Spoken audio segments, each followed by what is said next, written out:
My YouTube channel friends. तो आज हम डिस्कस करेंगे नी पेन में स्ट्रेंथनिंग एक्सरसाइज।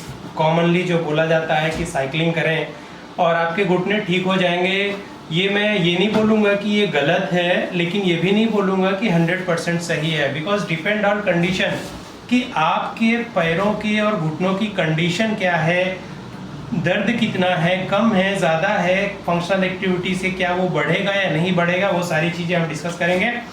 तो हम आपको बता रहे हैं कि अगर आपके पैर में बहुत ज़्यादा पेनिक कंडीशन नहीं है, आप थोड़ा सा वॉक कर लेते हैं और आपको बहुत ज़्यादा दर्द नहीं होता या दर्द होता है तो ठीक हो जाता है, कंटिन्यू दर्द बना नहीं रहता है, तो आप एक्सरसाइज कर सकते हैं, ये साइकिलिंग चला सकते हैं। बिकॉज साइकिलिंग चलाने में बार बार रिपीटेड नी बेंडिंग एक्टिविटीज़ होती है, उसमें मसल में स्ट्रेस पड़ता है। अगर वो स्ट्रेस पड़ने के बाद रिलीज हो जाता है, दर्द खत्म हो जाता है, तो आप चला सकते हैं। लेकिन अगर उसको चलाने से दर्द बढ़ता है तो मेरा सजेशन रहेगा कि अभी कुछ समय के लिए बिल्कुल ना चलाएं, जब तक आप उस लेवल पे ना पहुंच जाएं।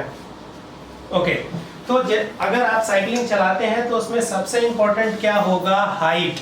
हाइट के लिए हमें क्या ध्यान देना है कि जहाँ जो हमारा सिटिंग अरेंजमेंट है और हमारा जो पैडल है, ये दोनों के बीच में जो हमारी लेंथ है वो बिल्कुल ऐसे स्ट्रेट होनी चाहिए। अगर नी बेंडिंग रहेगा, फुल लेंथ में अगर नी बेंडिंग है तो समय से पहले घुटने दुखने लगेंगे। तो पहली चीज, आप जब भी सिटिंग अरेंजमेंट बनाएं उसमें आपके पैर पूरे सीधे होने चाहिए, तब आप एक्चुअल में फोर्स लगा पाएंगे और प्रॉपर तरीके से एक्सरसाइज कर पाएंगे। दूसरी चीज, जब यहाँ पे सिटिंग अरेंजमेंट होती है तो अपने पोस्चर का अलाइनमेंट भी बिल्कुल ध्यान में रखना है और बॉडी को स्ट्रेट रखना है। ऐसे जस्ट लाइक यूं बेंडिंग करके नहीं चलाना है, ठीक है। बिल्कुल शोल्डर स्ट्रेट रहेंगे और बिल्कुल नेक सामने की तरफ, और एकदम अलर्ट कंडीशन में हमें फंक्शनल एक्टिविटी करनी है। और जब हम पैडल चलाएंगे तो एक्चुअल में हमें पैरों से फोर्स लगाना है, ना कि जो ये करके नहीं चलाना है। बिल्कुल स्ट्रेट होकर के पैरों की एक्टिविटी कर रहे हैं तो हमें थाई का ही फोर्स जनरेट करना है, ठीक है।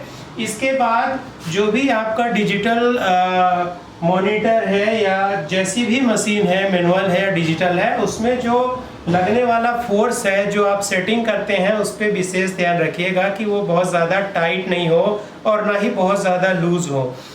बहुत जल्दी ठीक होने के चक्कर में जो टाइटनेस बढ़ा दी जाती है, जस्ट लाइक इसमें ये पॉइंट दिया हुआ है टाइट करने के लिए, तो हमें इसको बहुत ज़्यादा टाइट नहीं रखना है और बहुत ज़्यादा लूज भी नहीं रखना है।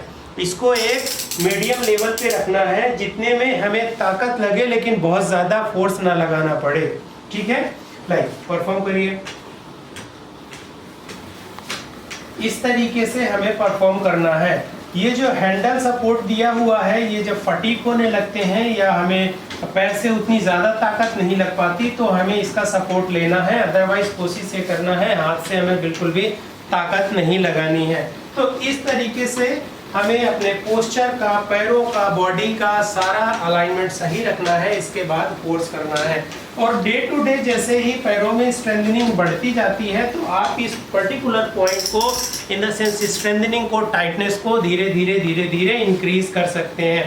तो ये रही हमारी साइकिलिंग चलाने की एक्टिविटी। क्यों, कैसे चलाना है, कैसे नहीं चलाना, उसमें पोस्चर क्या होना चाहिए और क्या नहीं होना चाहिए, वो मैं आपको बताने की कोशिश कर रहा था। कोशिश ये करें कि गलत ना हो, सही तरीके से करें और स्वस्थ रहें। Thanks for watching.